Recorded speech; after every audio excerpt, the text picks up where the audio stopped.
広い宇宙の数ある一つ、青い地球の広い世界で、小さな恋の想いは届く、小さな島のあなたのもとへ。あなたと出会い、時は流れる、想いを込めた手紙も増える。いつしか二人互いに響く、時に激しく、時に切なく、響くは遠く、遥か彼方へ。優しい歌は世界を変える。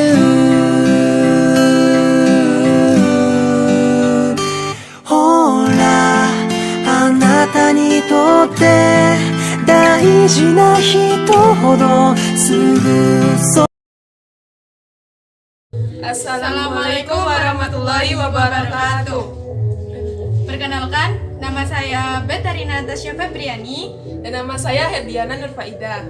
Di sini kita akan menjelaskan materi tentang kebijakan perdagangan internasional. Nah, apakah kalian tahu pengertian dari kebijakan perdagangan internasional? Kebijakan perdagangan internasional yaitu kebijakan yang dilakukan suatu negara yang berupa tindakan ataupun peraturan yang mempengaruhi baik langsung atau tidak langsung terhadap struktur, komposisi, dan arah perdagangan internasional dari kenegaraan tersebut. Jika membicarakan kebijakan perdagangan internasional, kita harus memandang dari dua segi. Yang pertama, segi ekspor dan segi impor. Pasti kebijakan ekspor itu? Biar lebih mengerti lagi, mari kita simak penjelasan dari teman kita ini, yaitu Kak Herdiana. Apa sih kebijakan ekspor? Dalam berbagai negara, biasanya kebijakan ekspor itu antara lain subsidi, exchange control, international community agreement, politik dumping, larangan ekspor, dan diskriminasi. Yang pertama contoh dari kebijakan ekspor yaitu subsidi. Subsidi adalah alokasi anggaran yang diberikan kepada perusahaan yang memproduksi, menjual, mengekspor, ataupun mengimpor barang dan jasa untuk memenuhi hidup hajat orang banyak. Dengan subsidi, harga jual suatu barang dapat terjangkau oleh masyarakat. Maksud diberikannya subsidi adalah agar para produsen dalam negeri dapat menjual barangnya dengan harga yang lebih murah, sehingga bisa bersaing dengan barang-barang impor. Pemerintah dapat memberikan subsidi dalam berbagai bentuk, seperti bantuan kredit yang mudah dan berbunga rendah, ataupun diberikan macam-macam insentif. Semua itu dilakukan dengan tujuan untuk mendorong ekspor dalam wujud kemungkinan diperolehnya hasil penjualan yang melebihi negara lain sehingga valuta asing yang diperoleh lebih besar. Yang kedua, premi.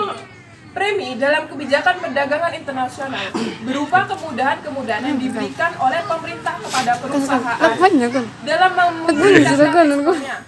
Misalnya, penghargaan untuk kualitas barang yang memenuhi standar kualitas ekspor, penyederhanaan prosedur barang ekspor, biaya ekspor yang murah, dan penyediaan fasilitas pelabuhan ekspor yang memadai.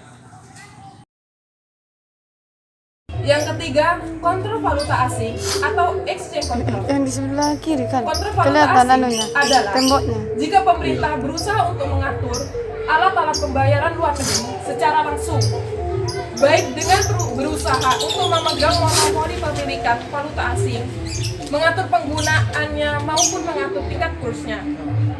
Tujuan exchange control antara lain: 1.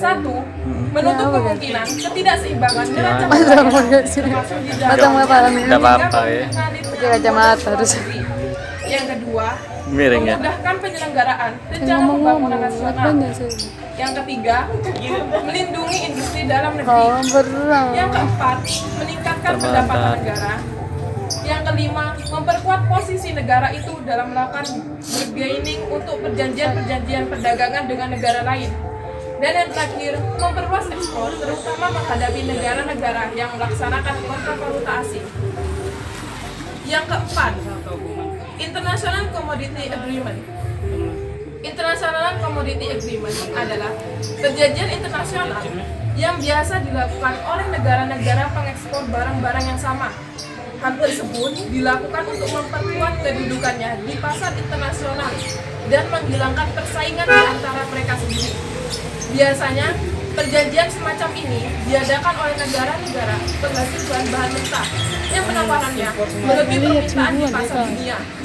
Dengan demikian, selalu cenderung turun atau tergantung permintaan. Contoh perjanjian seperti ini adalah OPEC dan The International Cafe Agreement. Yang kelima, politik dumping. Politik dumping adalah kebijakan dalam perdagangan internasional yang dilakukan dengan menjual produk di luar negeri lebih murah daripada di dalam negeri. Politik dumping bertujuan untuk menguasai pasar suatu produk di luar negeri. Politik dumping dapat diterapkan dengan syarat konsumen di dalam negeri tidak akan mungkin membeli barang hasil produksi dalam negeri di luar negeri. Selain itu, permintaan terhadap barang yang hasil produksi dalam negeri kurang elastis dibandingkan dengan luar negeri yang memiliki struktur pasar persaingan dan sempurna atau kekuatan monopoli dalam negeri lebih besar dibandingkan dengan luar negeri. Yang terakhir, larangan ekspor. Suatu negara pada suatu saat melarang hasil produksinya untuk dijual ke negara tertentu. Misalnya, Amerika Serikat pernah melarang ekspor hasil persenjataannya ke Indonesia. Hal tersebut terkait dengan isu pelanggaran hak asasi manusia yang dilakukan oleh TNI. Pelarangan ekspor hasil produksi suatu negara ke negara lain sangat dipengaruhi oleh faktor politik dan keamanan negara. Yang kedua, kebijakan impor. Apa sih kebijakan impor itu? Untuk lebih jelasnya lagi, mari kita tanya ke Kak Beta. Kebijakan impor. Kebijakan impor dibagi menjadi 3. Yang pertama tarif, yang kedua larangan impor, dan yang ketiga adalah kuota. Tarif. Penetapan tarif atau bea masuk yang cukup tinggi terhadap suatu barang impor menjadikan harga barang impor di pasar dalam negeri menjadi lebih tinggi. Dengan demikian, harga barang yang sama di dalam negeri dapat bersaing dengan barang impor tersebut. Jadi, tarif atau bea masuk merupakan salah satu cara untuk memberi proteksi kepada industri dalam negeri. Yang kedua, larangan impor. Seandainya suatu negara melarang impor mobil, maka industri dalam negeri yang memproduksi atau merakit mobil akan memperoleh proteksi. Dalam hal ini, proteksi tersebut bersifat mutlak, yaitu mobil impor sama sekali tidak diperkenankan menyaingi mobil buatan dalam negeri. Ketiga, kuota. Ada kalanya pemerintah tidak melarang sama sekali impor suatu barang, namun tidak berkehendak untuk menggunakan tarif, karena mungkin dianggap bisa meningkatkan harga dalam negeri. Pemerintah dapat memilih untuk mengenakan kuota atau jumlah maksimum yang bisa diimpor.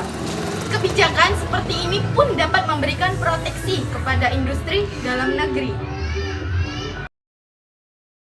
Dan yang terakhir adalah tujuan kebijakan ekspor dan impor.